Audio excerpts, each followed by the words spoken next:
Okay, so we're gonna look ahead, of course, with the celebrations of the new league year, and Aaron Rodgers. That is the. It's official now. He's been released. Yes, officially been released, and we talked about him potentially going to Minnesota. He's been linked to the Steelers, the Giants. There's all these teams. Leger, who do you think ultimately signs Aaron Rodgers? You know what's funny, guys? Me and DK were just talking. I was like, you know what the most Aaron Rodgers thing would be? For him to retire. Like, everybody's expecting him to sign to the Pittsburgh Steelers. Like, honestly, I think that's the best team suited for him. When you talk about the affinity of him and Mike Tomlin and how they've always had a little gamesmanship when they've been on the field. They also traded for DK Metcalf, and he has George Pickens there as well. But I could see Aaron Rodgers retiring, right? He could walk away from the game because he proved what he needed to prove, right? People were wondering at 41 years old, could he come back from the Achilles injury? He played in every single game last year, which is, it speaks to his work ethic, right? Because most guys struggle to come back from the Achilles injury, but he came back at 40 and played every other game. And Pete, we were talking about this the other day. He struggled in the beginning of the year because you could tell he was banged up. Those last 5 games, he actually looked pretty good. So when you talk about a guy coming back from injury and not going out with an injury and playing on the field, I could see Aaron Rodgers retiring, but if he doesn't retire, I think the Pittsburgh Steelers make the most sense. I think it depends as well as what these teams are willing to pay. I mean, Aaron Rodgers made a lot of money, and I could see him saying, yeah, it's not worth it to me for whatever number it is if it's not big enough, and these teams may not be willing to back up the truck. I think it's a simple question for Aaron Rodgers. What do you want to do? Do you want to try to make one more run for a playoff at Super Bowl run potentially? I think then it's very clear the Steelers, more talented roster, more talented pieces around him. If you want to continue a legacy in New York and play in that market where once you get a flavor for that market, Leger knows this better than anybody, there's a different vibe, different energy, different marketability. You're out there, you're courtside at Knicks games, you can go to the Ranger games, like Yankee, all of that is all encompassing. It can overwhelm you. He got a little bit of a taste of it right when he signed, then it was kind of all downhill since then. If he really likes that market, likes that, he can go to the Giants, but the team isn't going to be very good. Can he feel like, hey, I can lift this team up in the NFC to where I can make them competitive? That's a massive question mark. Maybe Malik Neighbors, he finds him attractive, but with a coaching staff that's on the hot seat and a front office that's on the hot seat, does he want to do that and just say once, I'll give it a 1-year trial run? Maybe. I don't see him retiring. I just don't see him walking away after that. And I think the end of last season, like we talked about, kind of gives him some new life. He looked like Aaron Rodgers again. It took him a while. Remember all that talk the year before? He's going to come back. He's going to come back. The year before, no, he wasn't. He never looked comfortable last year until like midway through the season. And when he can't move, when he can't escape pressure and make throws outside the context of the pocket, he's not the same guy. And you saw that start to happen at the end of last season. I don't think he's retiring. I think the best scenario for him would be Minnesota. If they would take him, I don't think they're going to take him. But the next best scenario would be Pittsburgh. Wouldn't Minnesota's ceiling be higher this upcoming season with Aaron Rodgers than with a rookie quarterback? Yes. Yeah. And by the way, the last time we saw J.J. McCarthy, he looked like he weighed about 115 pounds. I mean, there is concern about that. Is he healthy and all the way back? And so if you're the Vikings, why wouldn't you look at it and say, maybe so? But if you're committed to J.J. McCarthy, that's not a good thing. Because you can't have Aaron Rodgers come in if you're truly committed to J.J. McCarthy. If you're not truly committed to J.J. McCarthy for this season, then Aaron Rodgers makes sense. Pittsburgh's the next best destination. The other aspect to this, too, and we probably all got ahead of ourselves thinking, oh, Achilles a 1-year injury, like you'll be fine after a year. It's really an 18-month injury. You've talked to anybody that's had him. I thankfully never did, but it takes a while. Yeah, you can play and you can get out there, but you mentioned his mobility. That is a huge factor for him. We saw him and Kirk Cousins look like shells of them former selves. It really impacted Kirk Cousins' ability, to work the ball down the field. And then it starts messing with your decision-making because you're trying to do too much, and it just impacts you. So that's where I think you saw that glimpse of Aaron Rodgers. The further away he was in another offseason, maybe he could have a resurgent year. Boy, I was worried there for a second when you said Kirk Cousins and Aaron Rodgers look like shells of themselves. I was worried. I was getting a little worried. I would never say that about Kirk Cousins. Oh, my goodness. If we were allowed to, you would have. The new league year has begun, the 2025 season officially underway, and we're going to project forward here, kind of look into the crystal ball. There's still a lot that has to happen, including the 49ers giving Brock Purdy a new contract. He's going to get a monstrous deal. What do you think that deal is going to look like, Leger? And is this a guy that warrants a monstrous deal where they're going to pay him? You are what the market says you are. I mean, people were wondering, was Dak Prescott worth the $60 million a year? But that's what the market warranted. Now, again, if you're Brock Purdy, you've been to a couple NFC Championship games, you've been to a Super Bowl. So the market would say that you're going to get paid upwards to $55+ million. And honestly, the way the 49ers have been moving it kind of likens them to maybe paying him upwards to $55 million because they've gotten rid of so many players and traded a few players as well that the roster looks totally different than it has the last 2 years. So you see right there Brock Purdy's win percentage, right? 17-4 from 22 to 23. 2024, bunch of injuries on that team. Their left tackle, Trent Williams, missed a ton of time. Deebo Samuel missed a ton of time. Also, Brandon Ayuk missed a ton of time. And their star running back, Christian McCaffrey, missed essentially the entire season. So people will say, well, he didn't play as well without the stars. Nobody's playing well if you don't have any of your stars on the roster. So the market is what the market is. People will say he's not worth $55 million, but people said Dak Prescott wasn't worth 60. It's whatever the team thinks the market is and what they're going to pay you. I would use Dak Prescott as an example to Brock Purdy and say, do you really want to have this situation around you? Where they are struggling. I mean, we've talked about them being cheap. There's, they have to pay Micah, they paid CD, but that's about it. There's not a lot of money to go around there for the Cowboys. If I'm Brock Purdy and I was, and you had some sort of advisor role, it's not going to be his agent. His agent wants to break the bank. Yeah. He doesn't want to do this. But I would say, look at the greats, look at Tom Brady, and I know it's, arguable about, the wife and how much money he had and was he really not there, but he was not a top 5 paid quarterback. I would say, wouldn't you rather play longer, get another deal the next time because you have a better supporting cast? I know you don't believe that. You want Hell no. Wait a second. You just said Chris Godwin took a discount? Right. I don't think that was smart either. And he had gotten paid already. He stayed home. Brock Purdy has never been paid. He's not taking a discount. He can make $45 million a year and be more than happy to spread out another 10. He's not taking $40. Then $25 million is nothing in California. In 3 years when the 49ers don't make any more deep runs and they don't go back to the Well, here's the other side of that games. equation, too.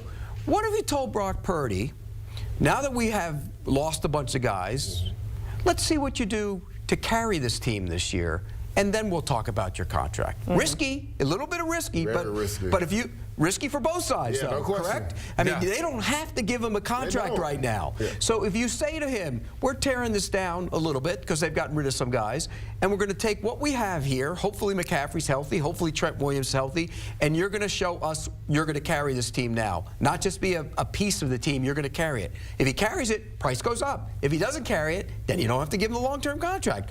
Has anybody given any thought to that? No, I think the 49ers do have that leverage. They could say, pay on the $5 million this year. We could franchise you for 2 years after that. They do have some leverage. They don't have to give him that big payday. You know why I pushed back on that? Because there was another quarterback in that same scenario last year, and he decided that he wasn't going to show up or do anything at camp, and that was Jordan Love. And what did he end up getting? $55 million. What if Brock Purdy says, all right, I'm not going to show up, I'm not going to do anything at camp? Who's their backup? Who is going to be their backup? Because we just talked about the quarterback market right now. It currently consists of Aaron Rodgers, Russell Wilson, and a few other guys. Well, there you go. Russell Wilson, there you go. They once supported Aaron Rodgers. Yeah, he's a San Francisco guy. He grew up a 49ers fan. Look, I'm not saying you do that, but you have leverage to do that. And when you look at it, we always talk about, is he because of or win with? And that's the decision you have to make. And so I think he'd have to. I think if I'm the 49ers, before I give him $55 million, you're proving it to me again this year. I'll give you 45, but I'm not giving you 55. Again, this is my pushback on that. Again, the market is what it is. Is Jordan Love a guy the Packers win because of, or because he's a piece of the offense? Because last year it was ran through Josh Jacobs. Well, he was hurt. I'm not trying to hear that. The year before, $55 million. The year before, he looked like a guy you win because of. And then last year, he got hurt. But they never even rolled the offense out and gave him control of it, Pete. That's the thing. He was hurt. He was a shell of himself. Okay, is Dak Prescott a guy you win a Super Bowl with because of him or because he's a piece of the offense? No, because you can win because of him when he's healthy. Well, that's what people are saying about Brock Purdy because he went to multiple conference. Do you believe that? I think everybody's saying he's a game manager. I don't think he's a game manager. I don't think he's a game manager. I think he's better than a game manager. And I think what the market is saying that he should be getting at least $55 million because that's what the market is. Patrick Mahomes is a game manager. Never forget that. Oh, my God. He was for a good portion of the season. Peyton Manning was the best game manager ever. Yeah. When they won the Super Bowl, he was that year. Well, when he Well, I'm was. saying it's not an insult. I'm saying Peyton no, Manning no, was without the a doubt, greatest it's an game insult. manager It's ever. I'm just saying ultimate the insult. market is what it is. People always talk about you can win because of this quarterback or is this guy a game manager. It doesn't matter. Whatever the market is coming up, because essentially Jordan Love got paid $55 million for 8 games. But he's not anywhere near the stratosphere of some of the other guys. Like the $55 million, you might get that, but you're not getting the longer-term guaranteed money. That's also an equation, market is too. what the 49ers say they're going to pay him. Sure. That's the market. And if they say we're not going to give you 55, we'll give you 45 unless you play this year to prove you deserve 55, then that's what he's going to do. What else is he going to do? That's is he risky. going to sit out? Yeah, I mean, Jordan He Love hasn't made any money at all in his career. He's going to sit out a year, Jordan Love and then did it just goes another year, Yeah. and then it just goes another year. He wants to get to the contract. Believe me, if they offer $45 million, he'll take it. But this is also the fact that he was a 7th-round draft pick. It's kind of similar to Kirk Cousins, the path he had to take with Washington. It takes people a long time to get on board, including front offices and critics. Everyone else in the league has Plus, to get he's on in board. debt for all those trucks he bought for his offensive line. All right, so Brock Purdy is very polarizing. We have learned that. And the ticket price, of course, for a starting quarterback in the NFL, that keeps going up based on what the market is saying. And for non-quarterbacks, it is the same situation, right? And the Bengals, they have a big contract, a big payday that's probably coming Jamar Chase's way. And he's sitting there seeing Max Crosby, Myles Garrett, all of that, those guys getting paid, and the price is going up and up and up. Danny, do you think he's going to make $40 million a year more? What does that contract look like when you consider Cincinnati, historically how they've paid players, and the going rate of a non-quarterback in the NFL right now? I think at this point, do you really want to be that nitpicky and say it has to be the highest non-quarterback, or do you want to just break the bank as the highest wide receiver ever? And that's in the 36, 37 area. So if you're there, you think he's going to stay hardcore and be like, no, I want to be the highest? My thing is Duke Tobin came out and said they're going to make him the highest non-paid quarterback. Now, this was obviously before Myles Garrett got his deal. Say it? It was before Crosby, My thing is, now if I'm Jamar Chase, I'm holding you to that fire. You said you were going to make me the highest non-paid quarterback. I think Jamar Chase tweeted the other day, if you're good at something, he's like, make them pay you for it and then tax them on top of that. So that lets you know what his mentality is. He wants to be the highest non-paid quarterback. All I know is the Bengals keep dragging their feet, and these numbers keep going up, because if Micah Parsons gets paid before Jamar Chase, that number's only going to get higher. But for all the criticism the Bengals have taken, they still control the players. They do. Let's be real. T. Higgins can't go anywhere, won't do anything until they give a contract extension or he plays for the tag, or he decides he's not going to play, and he's not going to do that. Jamar Chase can't go anywhere. They'll pull the tag off. If that happened, they pull the tag off Higgins and put it on Jamar Chase. Trey Hendrickson wants to get out. He has another year on his contract. They control the player. So all the criticism the Bengals get, they still control the player. Now, the price has gone up. Don't get me wrong. I know the price has gone up on Chase, and you have to pay him. You have to make that work. And I think the Bengals are more than willing to make it work. They will make it work. It's different for a lot of teams. The big, rich, cash-heavy owners can just dole out the signing bonus money. That's not what the Bengals are. They haven't been that. It's been a different organization. They're better at it now. The organization has grown. Their scouting department has grown. Their facilities are better. They built a bubble. I mean, so they've done a lot of things in recent years, but they still aren't like, the big money owners that can just write the check, and that's the biggest difference. We have our first piece of New Year news in the NFL. And Pete, I don't know if he was one of your top 100 free agents. I don't think he was. Evan Engram? Well, he wasn't on the list because he didn't get cut until afterwards. Cut afterwards. Okay, well, Evan Engram is signing a 2-year deal with the Broncos, according to our Jonathan Jones. What does that do for Bo Nix, Leger? It gives him something, a weapon that he can attack down the seam with. That's what they were missing last year. Now, they had a lot of good blocking tight ends, but they never had anybody that could really threaten down the seam.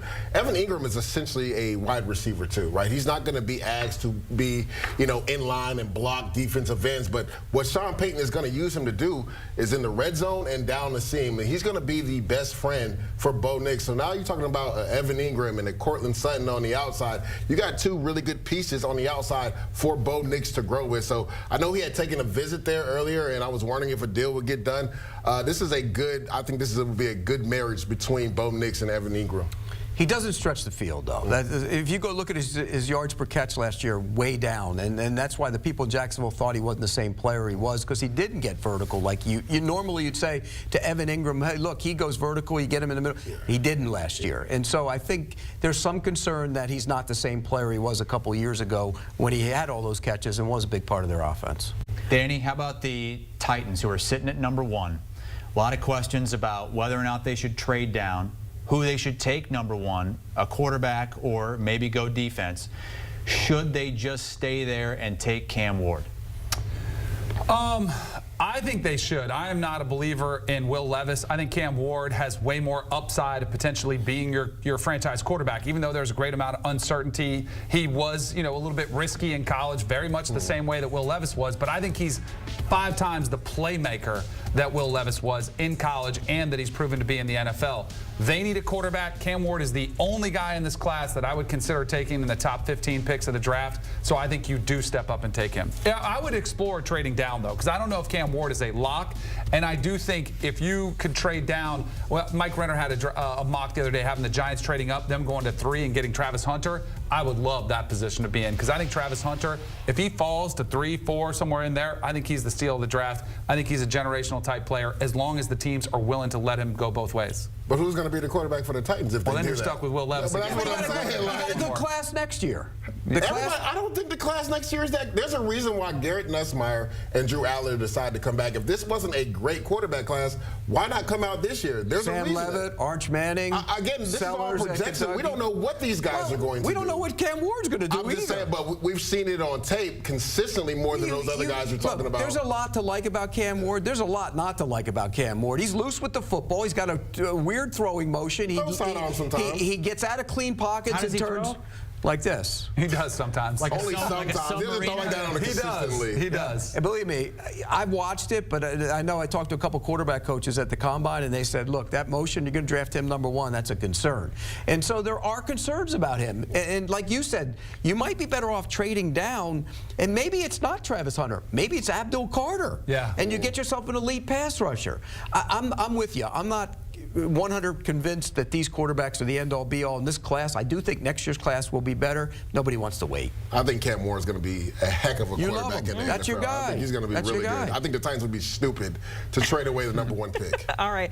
Leger, Danny, Pete, we certainly appreciate it. That was a long conversation, half about Brock Purdy. We didn't really even need to be here. We really didn't. We appreciate it, guys. We couldn't do our jobs without you guys. Never. Well, we are all looking ahead to, of course, the NFL draft. As we were just mentioning, the Tennessee Titans, they are on the clock. What are they going to do with the number 1 overall pick? I don't know, Jacqueline. I'm looking forward to those owners meetings. Those are always fun. Yeah. Yeah. I love hearing what Pete has to say from the Breakers and Palm Beach. Those are the best. A lot of gossip. Palm Beach, Prisco, and Chris Hassel, they're going to be there.